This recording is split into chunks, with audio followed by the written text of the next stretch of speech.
Okay. In this lecture, I am going to explain you what is transit time effect in the transmission lines. Okay.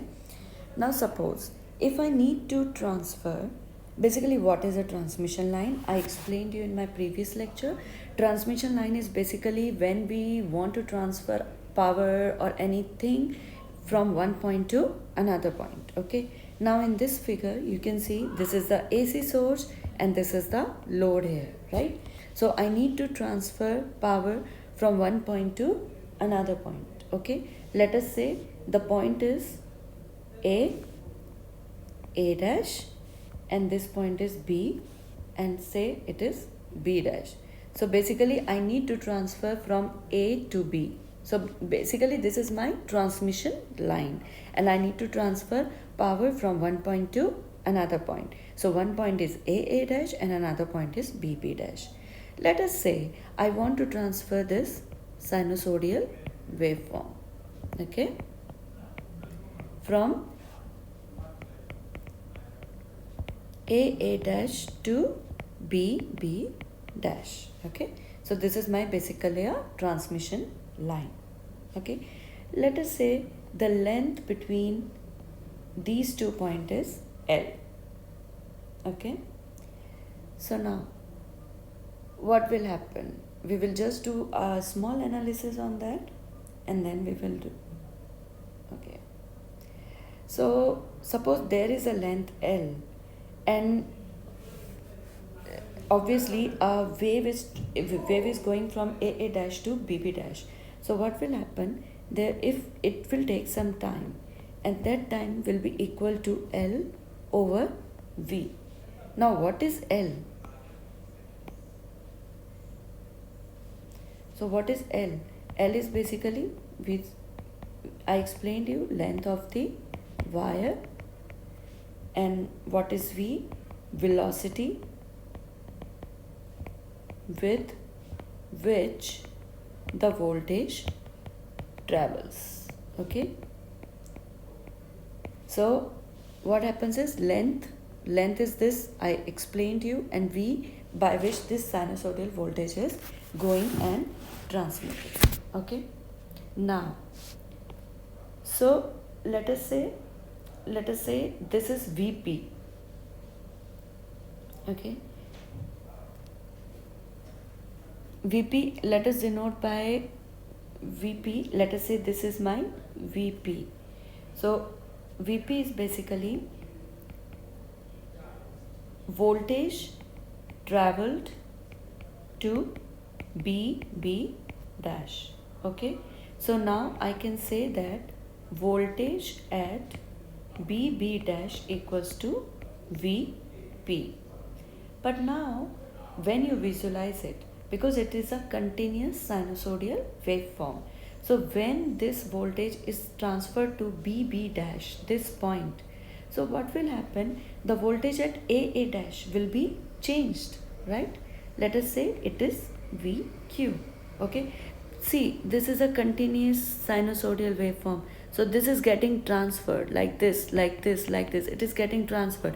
So whatever is the voltage here, now when it transferred, the voltage will be here. You understand this thing? So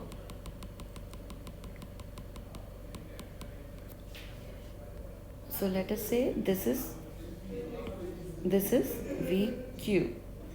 Okay, so I can say that when Vp is transferred at B dash, then voltage at A dash is changed, and let us say it is VQ by that time. Okay, A dash voltage will be changed, and obviously Vp and VQ are not the same. They will not be the same. And if you all know, if two voltages are not same, then obviously there will be a potential difference between them. Same, then there will be a potential difference across them, right? Now what is basically the transit time effect, when we can neglect it. Now you can see voltage at BB dash is VP and voltage at AA dash is VQ. Okay, but we need to neglect it. Okay, when this transit time can be neglected, when the potential difference between the 2 point is 0. When the potential difference between 2 point is 0, that means we can neglect this transit time effect. Okay, we need to neglect it. So let us denote as TR, because we are using the transient time. Okay, so what will happen if T is greater than TR? Okay, now what is this T? This T is time period of the signal. Okay, and what is the time period? You all know the time covered to this thing is T. So if it will be very greater than this TR is basically, what is this TR? TR is the transit time. Then what will happen? The potential difference will be neglected. Okay, so if T is greater than TR, that means, can I say T is greater than L by V, the formula we have deduced. And we all know time period and frequency. So it is 1 by F is greater than L by V. So can I write it? V by F will be greater than L. Can I write it like this?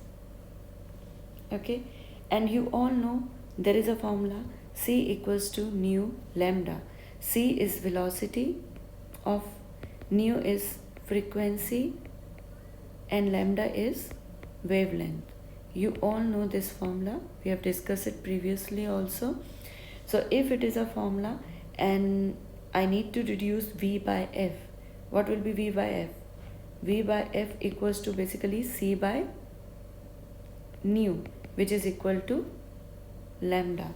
Okay, so I am just placing it here, and it will be lambda will be greater than L. So if lambda, wavelength is greater than length, so if wavelength is greater than length, then we can neglect